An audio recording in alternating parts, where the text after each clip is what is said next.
Yeah, welcome everybody to the ORCA 6.0 release event. And my name is Benjamin Helmich-Paris. I'm from the Molecular Theory and Spectroscopy group, and I would like to present you new features of the CASSCF program.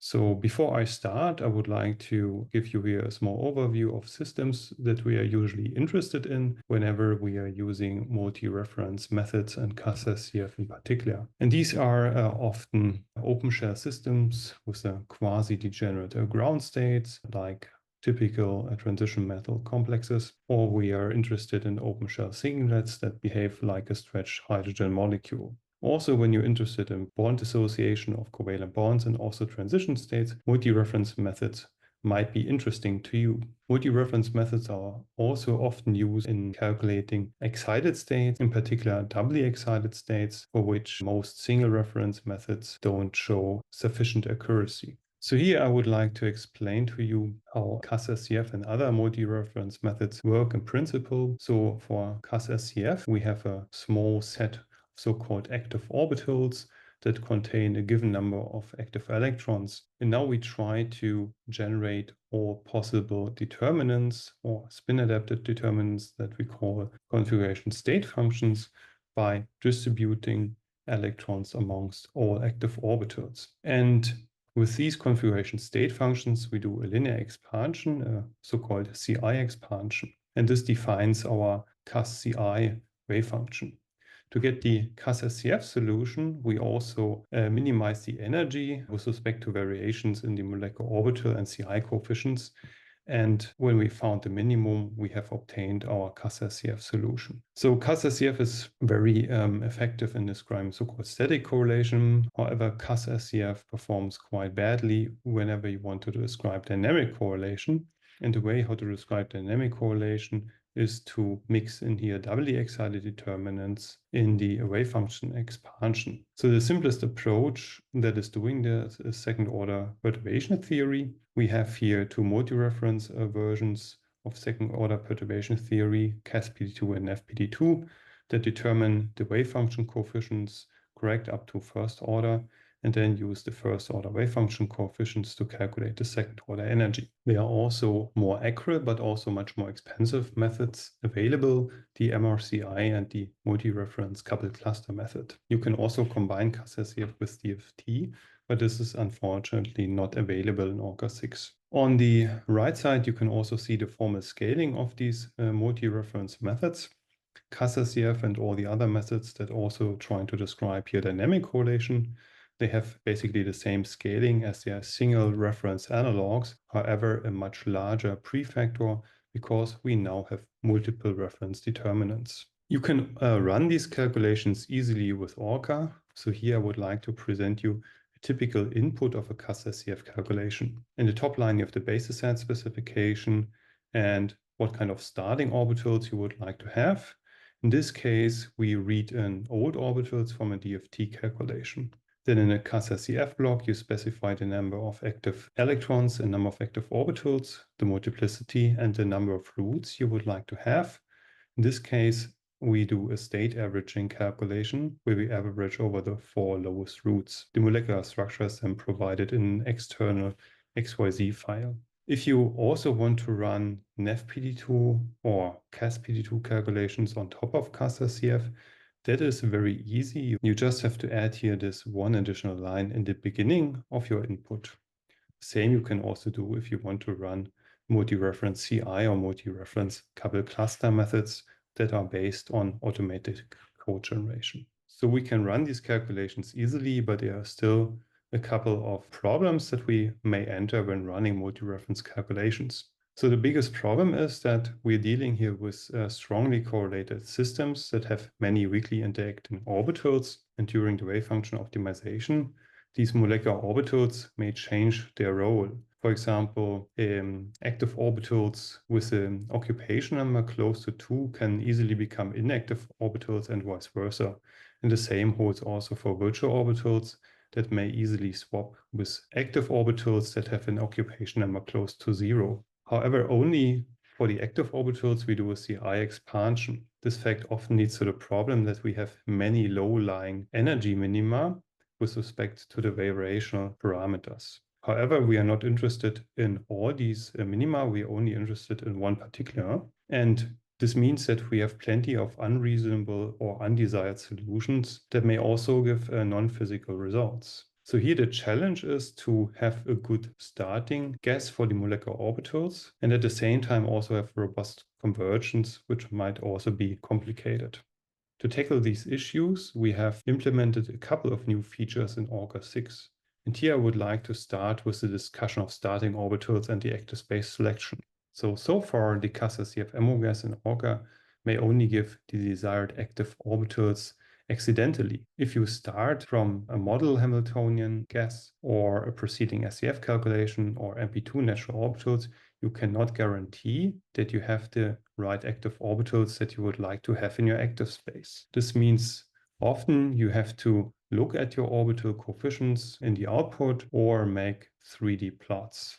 So here I would like to discuss with you a simple example, the tryptophan molecule. We would like to have the electrons and orbitals of the indole unit in the active space that then only contains pi orbitals. This would mean that we run a CASSCF calculation. If you start with MP2 natural orbitals, 2 out of 9 orbitals are located at the carboxyl unit, and this is not what we want. And now we have to find the pi orbitals amongst the inactive and virtual orbitals prior to the calculation. So you see the problem now is that our desired active space orbitals cannot be found and no information from the user is here inquired in this procedure. So up to ORCA 6, the only option to prepare these active space molecular orbitals for CASSCF with user guidance is the so-called fragment merging. A fragment merging works nicely, however, it may be very elaborate and hard to automatize. In ORCA 6, we provide here now a new procedure that automatically prepares the active space orbitals and electrons. And this is based on the projection of your start molecular orbitals onto user-given atomic orbitals, which is known as the atomic valence active space procedure proposed by Knesia and Chan and their co-workers. So with the AVAS implementation in ORCA, we now want to make the simple CASSCF calculations also simple. We also want to be more automatizable and also more routine for multi-reference calculations. So this is a short summary how AVAS works. You start with your molecular orbitals that you get from a model Hamiltonian or from a previous EFT calculation. Then you have to provide your target atomic orbitals. So here we only need atomic indices in a molecule, and we need 3 quantum numbers. And then we need to provide a minimal basis set. Then we can define a projector from the orbital basis set onto the target basis set. Then we project the occupied orbitals and the virtual orbitals using the projector and then calculate the eigenvalues and eigenvectors of the projected molecular orbitals. If their eigenvalue is larger than a user-given threshold, we consider them as active and put them into our active space of our CASSCF calculation. From the occupied part of the orbitals that have been projected, we can also then determine the number of active space electrons. So now I would like to give you a small and simple example on how the AVAS works. It's about the tetrafluoridoalcoprate N9. So you would like to have here a minimal active space where we put the 9d electrons in the 5d orbitals that are located here at the copper center. On the right-hand side, you have here our usual ORCA input. The only thing that we now add here is the keyword AVAS valence D. So AVAS valence D seeks for all transition metal centers and then automatically places here 5 3D basis function for the AVAS procedure. On the left, you can see now here the output. A couple of input information is replicated here. And then you see the eigenvalue of the occupied orbitals, the eigenvalue of the virtual orbitals. And from that, you can easily then determine automatically the number of electrons and orbitals that AVAS has found. On the right, you see the AVAS starting molecular orbitals that were actually obtained from the P model MOs projected on the target atomic orbitals located at the copper center. We also have a verbose input where you have control over all relevant parameters. You can change the selection threshold, and for each system you can also enforce number of electrons and orbitals that you would like to have. And then you can specify the principal quantum number, angular momentum, and magnetic quantum number for each basis function that you would like to place on a certain center. You've already learned about the valence D, a simple input. We also have a simple input keyword for double shell calculations, and the same also works for F elements. We would also like to simplify calculations of pi systems. We have developed a variant that we call pi-AS. So in pi-AS, we use here projection onto the rotated pi-z orbitals that are parallel to the normal vector of a pi plane, similar to the approach of Seyfuth-Yarova and Helmich-Paris. So the input for the pi-AS calculation of a tryptophan that we already talked about is also very simple. You basically only need to describe the centers where you have your pi-z orbitals. Then you have to tell ORCA that you want to have these pi-z type of target functions rather than the regular AWS atomic orbitals. Here on the right, you see the resulting pi-s starting molecular orbitals. You get basically all the pi and pi star orbitals that you would like to have already at the start of your calculation. The second ingredient that we've worked on to make CASSCF calculations more robust is the trust region augmented Hessian implementation for CASSCF. Just as a reminder, in CASSCF, we often have the problem that we have these multiple minima that are often hard to converge to. And besides a good guess, a robust converger is also very helpful. So in TRA, we do a Taylor expansion of the energy around the current expansion point. The current expansion point consists of the current wave function parameters, meaning the molecular orbital coefficients and CI coefficients. And since this expansion is infinite, we need to truncate it for practical implementation. The usual approach is to truncate it here after the quadratic term, which then defines a so-called second order model. So we would like to obtain our step vector S that improves now our current expansion point and brings us closer to a minimum. We can do that by building here the first derivative with respect to this step vector and set the quadratic model to 0. This approach then defines the so-called Newton-Raphson equations. They are pretty good when you already are close to your solution, here given in blue. However, these Newton-Raphson equations are very lousy and usually don't converge when you're far from your minimum in the so-called global region. The remedy to this problem might be to restrict here the step lengths to a so-called trust region that can be dynamically updated within an iterative algorithm. So instead of minimizing the quadratic model, we set up a Lagrangian that also restricts here the step lengths to a certain trust radius. If we now take the derivative of L with respect to S, we get the so-called Leavenberg-Marquardt equations. So the problem with the Leavenberg-Marquardt equations is that we have two unknowns, the shift and also the step vector. We can now reformulate it in terms of an eigenvalue problem using a so-called scaled augmented Hessian matrix, and this gives us our shift and also our step vector simultaneously. We can then restrict our step vector and force it to be within the trust region by automatically updating our scaling parameter during the iterations. Once we've obtained our second order energy and also our actual energy after updating the wave function parameters, we now have an energy ratio that we can use to also update our trust radius. So a typical TRA optimization then looks the following. This here is a simple water molecule with stretched OH bonds. In the macro iterations, we evaluate the energies and also the electronic gradients. Those are given here in blue. In the micro iterations, we're trying to solve our eigenvalue equations iteratively to determine the step vector that then updates our wave function parameters. If we run TRA, we decrease the error in our wave function parameters systematically until we have obtained convergence. If you compare this to standard first order solvers, here for restricted Hartree-Fock, you see that they have problems to converge such challenging calculations. For ORCA 6, we've now implemented TRA also for CASSCF with all bells and whistles, meaning that we can do state averaging also over different multiplicities. We also have solvation available, etc., etc.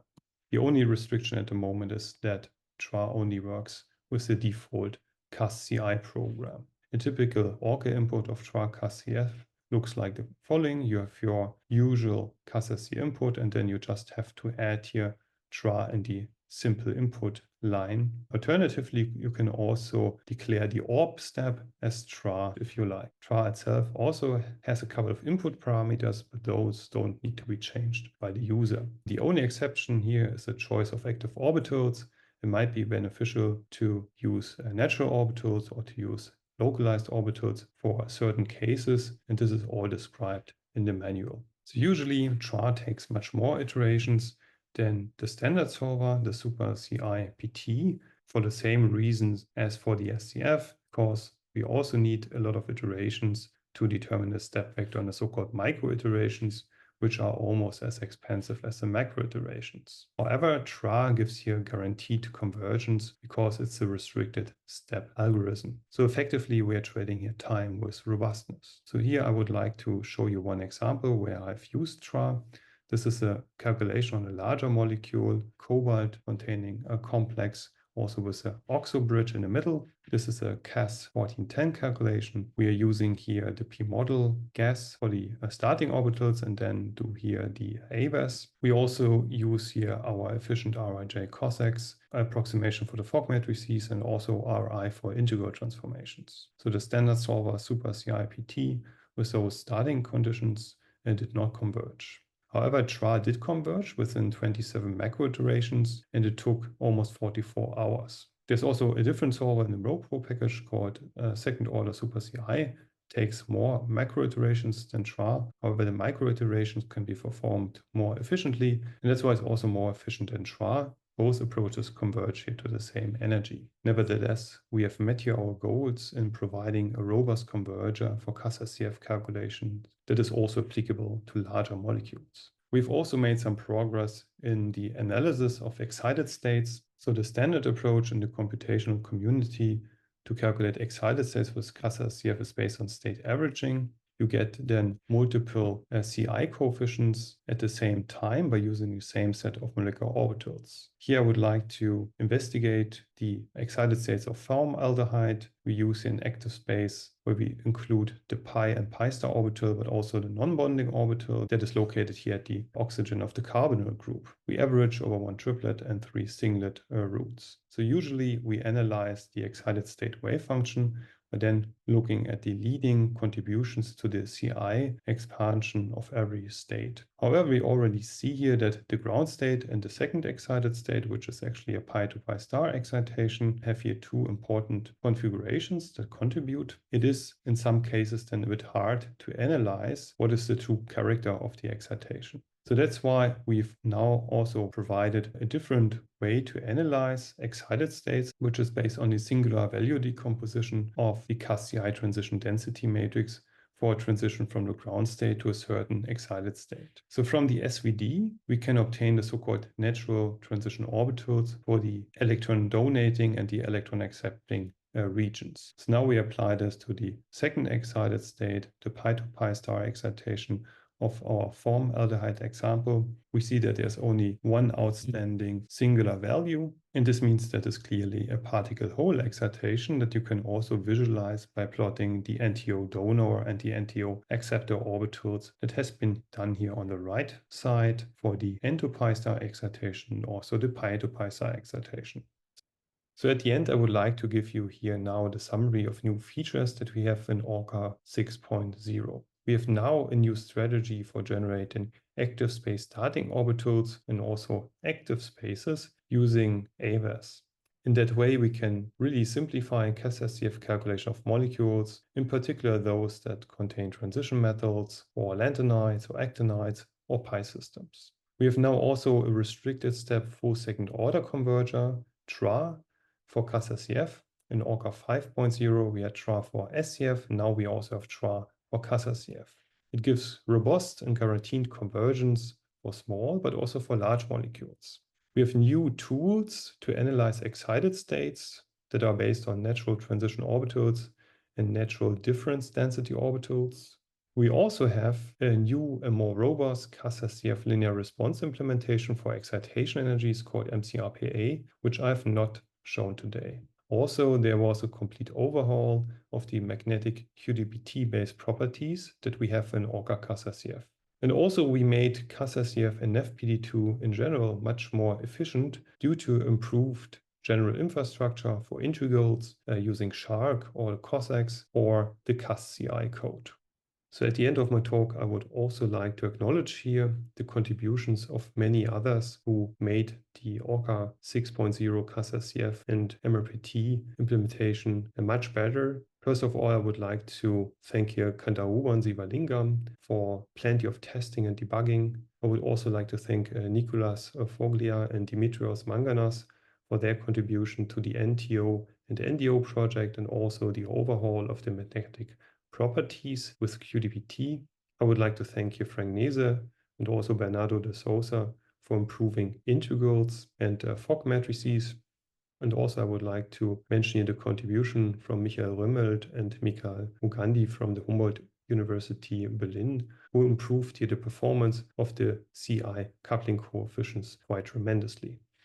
So finally, I would like to thank you for your attention. I hope you will all be satisfied when using the new features of ORCA 6.0. Thank you.